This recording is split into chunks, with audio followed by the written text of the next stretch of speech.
In Denmark, we have never distinguished between Jews and non-Jews. We have always considered Jews ordinary citizens of our country.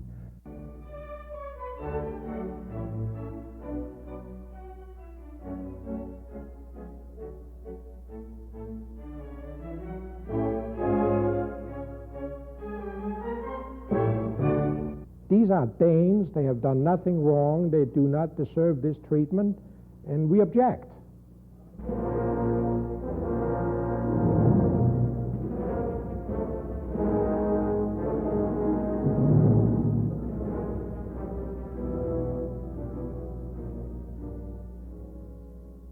When suddenly the Germans, they came and took out a special group of Danish citizens and said, well, now we want to put them in concentration camps, then everybody would react.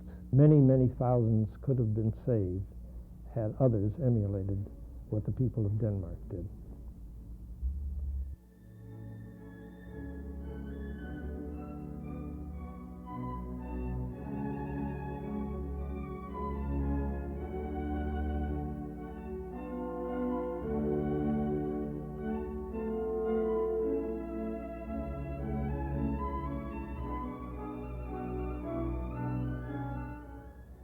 Tivoli Gardens in Denmark is well known for its vibrant flowers, just like these that bloom here in Chicago's Lincoln Park. But more importantly, yet less recognized, is Denmark's heroic role in Jewish history. Hi, I'm Alan Setcher, and what you're about to see is the story of a most successful rescue of Jews by unsung heroes of the Holocaust, the people of Denmark.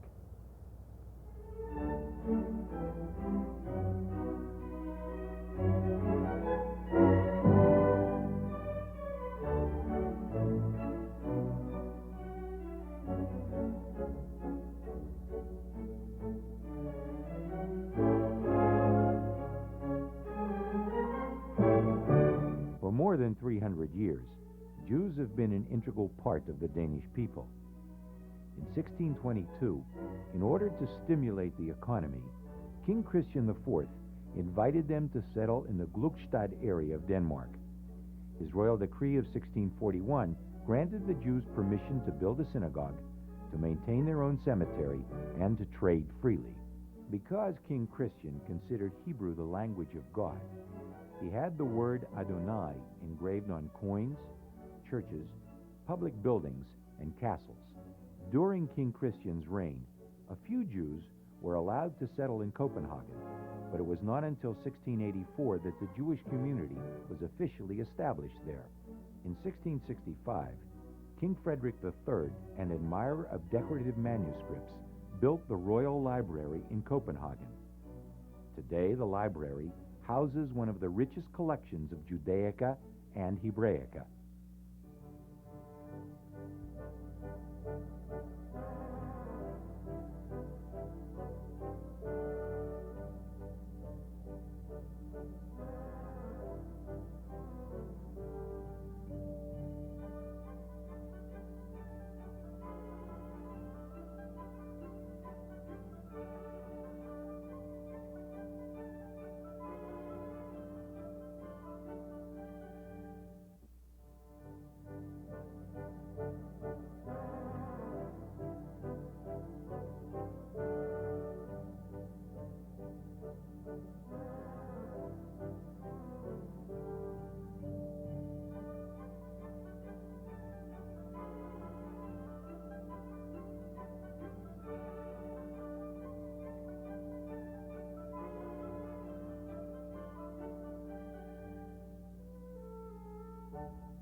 Later, it was King Frederick VI who officially stamped his seal on the royal edict which granted full citizenship to the Jews of Denmark.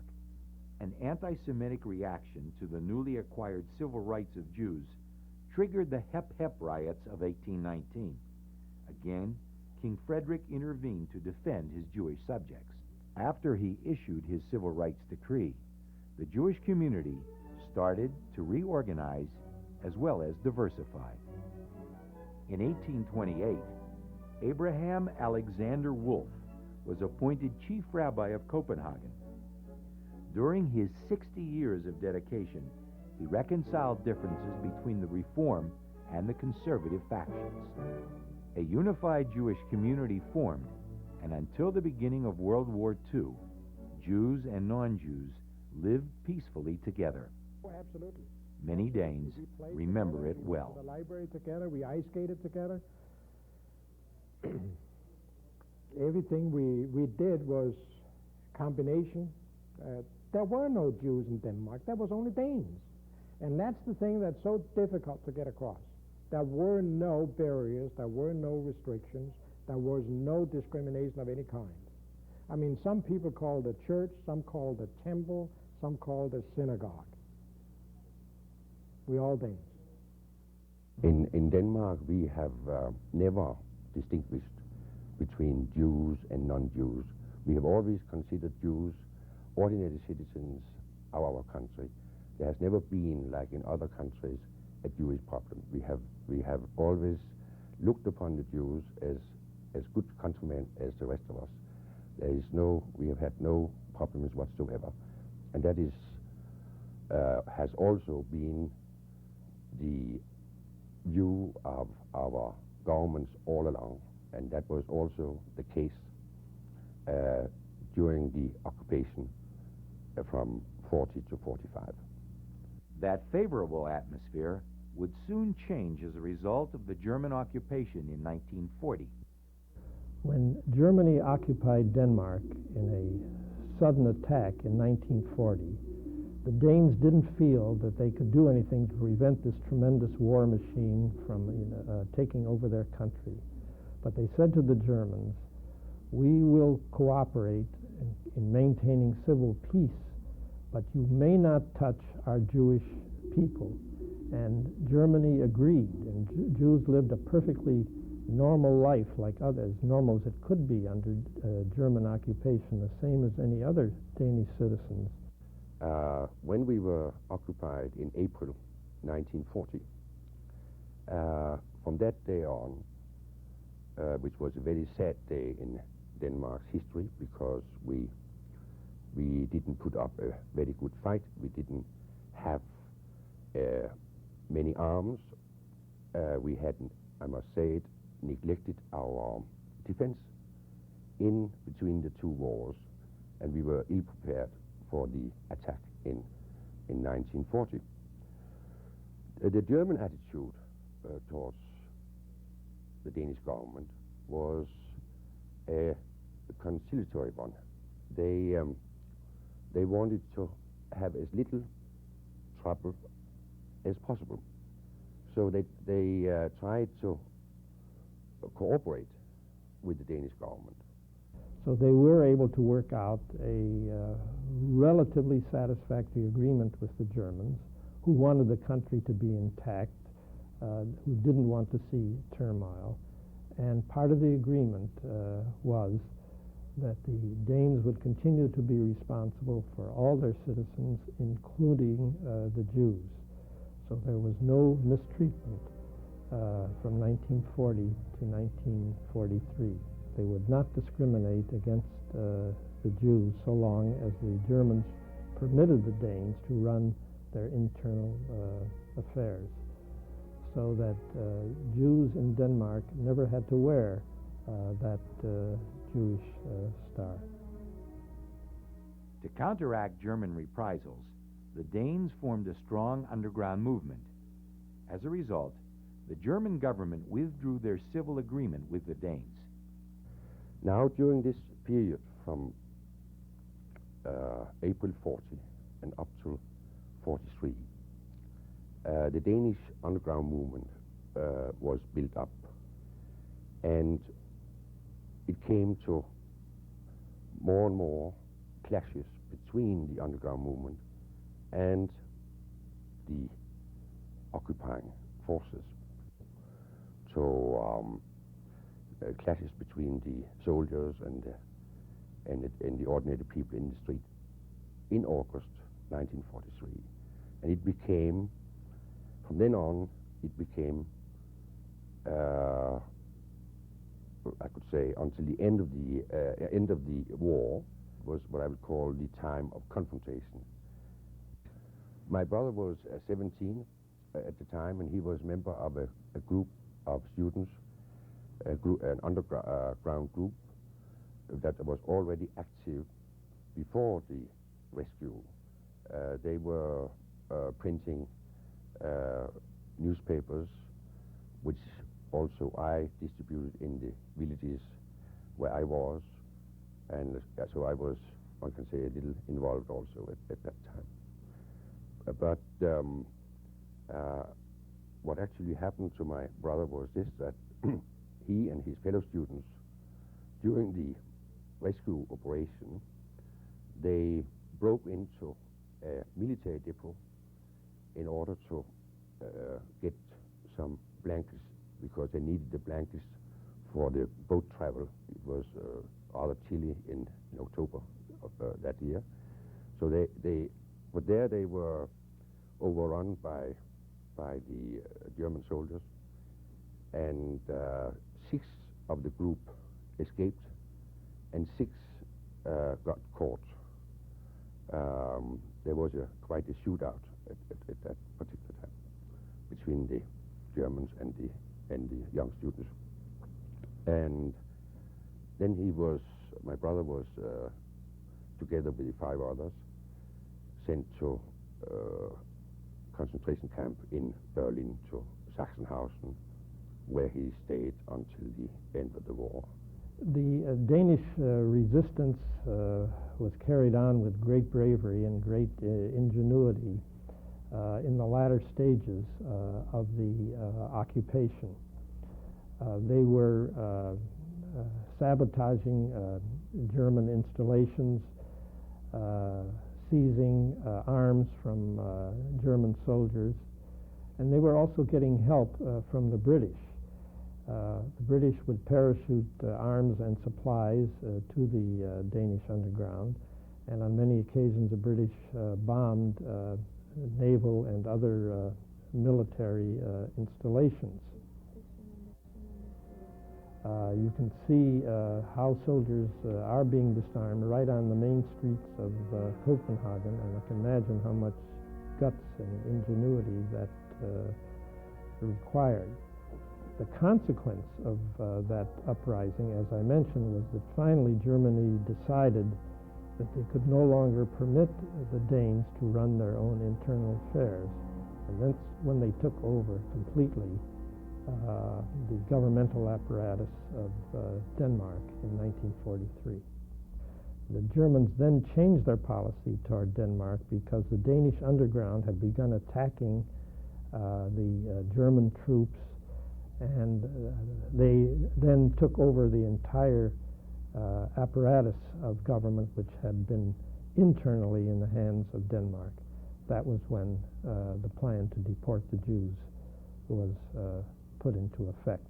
Well, our first official notification was really over the rumor mill in the early week of October 1943, that the Germans were going to start an action arresting all the Jewish people of Denmark and transport them down to German concentration camps.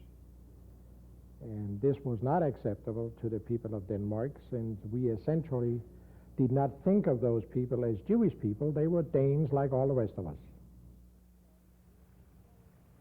The Danish people saw the Jews as fellow citizens. They naturally wanted to help them. And so, without any pre-planning, they began to aid in the transfer of their fellow Jewish countrymen from Denmark to Sweden.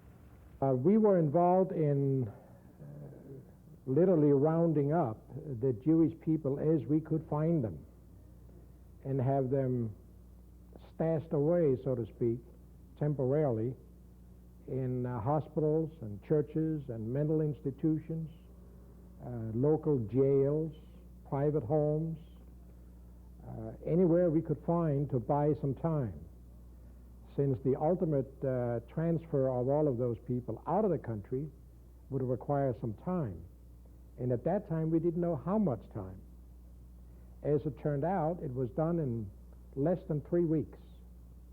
And again, only because the entire Danish population was assisting in the rescue.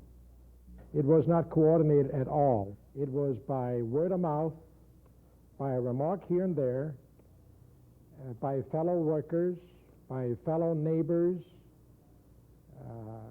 The word just spread like a wildfire that there was somebody that needed help. And of course, there was a great deal of antagonism against the German forces in the first place.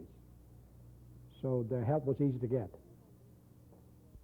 There were several instances where, in fact, we had to have physicians come in and give injections to the children so that they would not, by crying or other noises, give away a mission that at that time yet had to be totally silent. And not only did we have to alleviate the fear of the children, but many times the mothers did not know what we were doing to the children, and we had to alleviate their fears as well. Olaf Olsen was one of the lucky ones. He was rescued and taken to Sweden.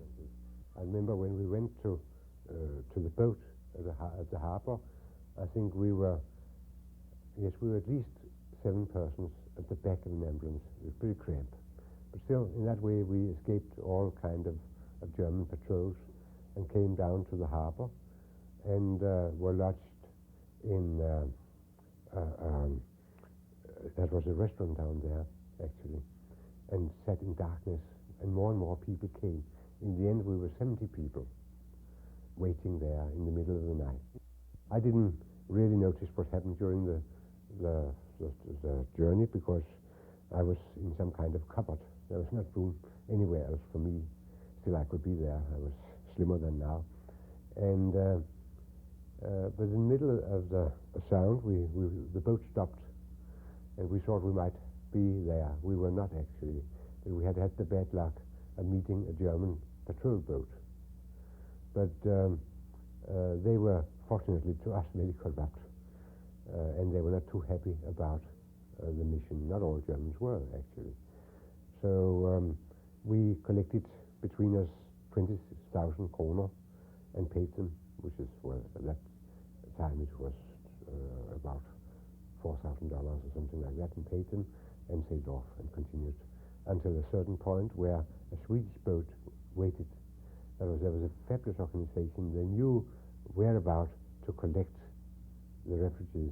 It was very important that the boats didn't appear too often in Swedish harbors because there could be German spies. We were brought to different parts of Sweden. I was personally in a little town called Lund. There was a Danish school, and we had marvelous teachers, some of the very best coming from Denmark. It was partly Jewish teachers and partly people from the resistance having to go to Sweden. So we were a community, I think, about 1,000 Danes in this little small town, and we were treated very well indeed.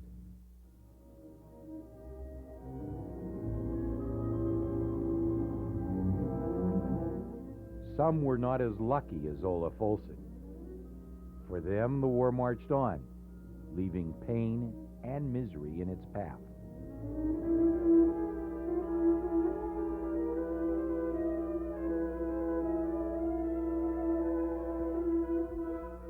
After safely transferring thousands of Jews to Sweden, many Danish rescuers found themselves also in need of escaping. I left Denmark on a German boat on its way to Germany. And that, of course, doesn't sound logical at all, since we want to go to Sweden. But number one, nobody would look at such a boat, because nobody would be crazy enough to try to leave on that kind of a boat. But we knew that the boat had to travel through Swedish territorial mined waters, and would have to have a Swedish captain come aboard to lead them through that minefield. And when the boat arrived, a regular steamship arrived at that territory, and the Swedish captain came aboard, then we came up from the coals where we had been buried, and there was 27 of us, the oldest being a lady of 82. These things are not easy to arrange. We had to get the German seamen drunk the night before so that these people could in fact get on board unseen. We had to have guards, which were scout troops, survey the area so they could blow the whistle if German patrols came around while we were in the process of entering. We had to round these people up from the various homes and churches and hospitals where they were kept, and individually get them to the area and get them all aboard, and everything worked out fine. There were a total of 7,000 Jews in Denmark, and we got 6,500 of them over to Sweden. In addition to that, we could not have transported all of these people across to Sweden if there had not been a number of Germans looking the other way.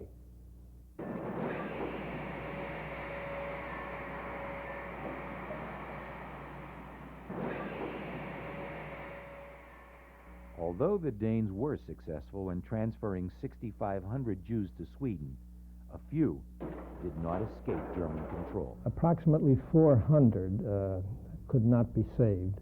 Most of them were living in small communities scattered throughout the country, and it was too difficult to reach them in the very short notice that the Danish people had about the fact that the Germans wanted to deport them.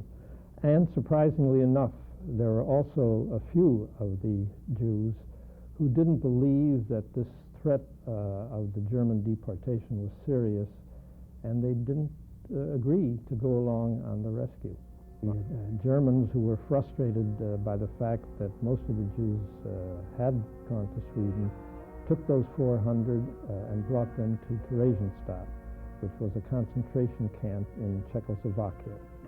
It was not technically an extermination camp where they gassed and burned the bodies as they did in Auschwitz, but as you can imagine, Jews were very badly treated, underfed, and many died of starvation.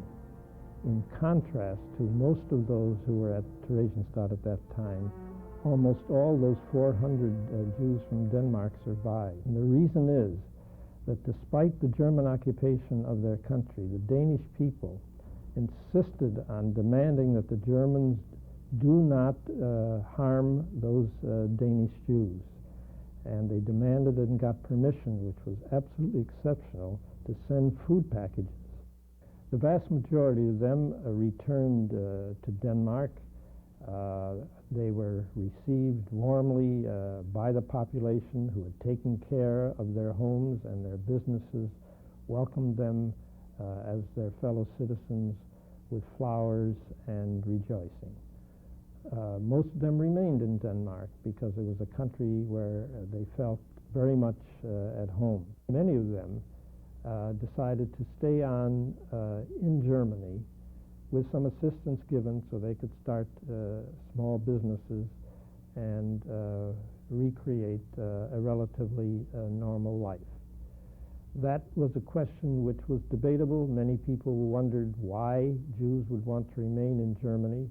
Others felt that we should not give Hitler a post-war victory to make Germany completely Judenrein and free of Jews. Therefore, if Jews wanted to live in what had become a democratic country, they should receive the help to do so. Most of the Jews returned to Denmark after the war, but a few were left behind in displaced persons camps. Fehrenwald was the last Jewish displaced persons camp in Europe. There were about 1,200 people located there, just outside of Munich. Many of the people in that camp were sick, mentally disturbed. Some of them were Jewish men who had married Gentile German women, and it was very difficult to find a way to solve each of those human problems. One of the most successful efforts that we worked out, that the Joint Distribution Committee worked out, was with the Scandinavian countries. They sent special teams of doctors and nurses, social workers, and rehabilitation experts to take these very difficult cases back to their own countries and make them citizens and bring them back to some state of mental and physical health. The most immediate feeling on the part of those of us who were working in the camps was the frustration that in those months after the war in 1945 and right into 1946, there seemed to be no hope for a decent future for these people. Yes, they were among the few 100,000 survivors, but where were they to go? Having looked forward to that moment of rescue, and then to see that the doors of the free countries were still closed to them was a very bitter pill. Denmark returned to normal life, and it was time to reflect upon what had happened. What I did was very little in the overall picture, and it was frankly easy to do. I mean, you have a country of 4.5 million people, and 4 million people help you. How can you fail? Never thought it was anything special. It was a natural thing for us to help the Jewish countrymen. We would certainly do it again. That's for sure. Denmark was the only country where the whole people spontaneously rose up without any plans to do so as soon as they heard that the Germans were going to deport the Jews. And in this unorganized but courageous manner, they succeeded. The Danish rescue remains indelible in our memory, a mark in Jewish history that won't be forgotten.